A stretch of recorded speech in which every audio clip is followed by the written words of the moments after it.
কেউ যদি বলে মাজারে গিয়ে চাদর চড়িয়ে আসলে হ্যাঁ কি হয়ে যাবে, মনের আশা পূরণ হয়ে যাবে, অভাব দূর হয়ে যাবে, রোগ ভালো হয়ে যাবে, মাজারে গিয়ে বাবার কাছে আরজি পেশ করে আসলে ছেলে হয়ে যাবে, হ্যাঁ সন্তান মেয়ে হয়ে যাবে, তো অমুক হয়ে যাবে, তমুক হয়ে যাবে, তাহলে এটা কি শিরক না?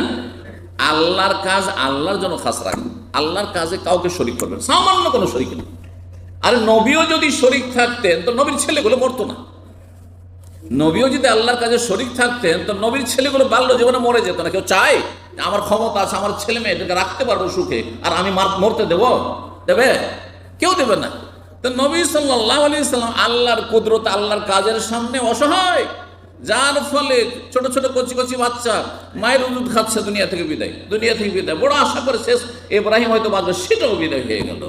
আর নবী সাল্লাল্লাহু বেঁচে থাকতে 3 মেয়ে, কেউ চাই যে আমি বেঁচে থাকি আমার চোখের সামনে ছেলে মেয়ে মারা যাক, বড়ই ব্যথা এটা। এই ব্যথা বাপ মা ছাড়া কেউ বুঝবে না, যে চোখের সামনে আপনি বেঁচে আছেন, আপনার চোখের সামনে ছেলে মেয়ে মারা যাচ্ছে। নবীর সামনে কয়জন মেয়ে মারা গেছে? 23 জন মেয়ে মারা গেছে। তাহলে নবীর যদি ক্ষমতা থাকতো আল্লাহর কাজে তো মরতে দিতেন না। ছেলে মেয়ে মরবে, একদিন মরতে হবে, কিন্তু আমার পরে যেন মরে, সবাই চাই, ঠিক কিনা?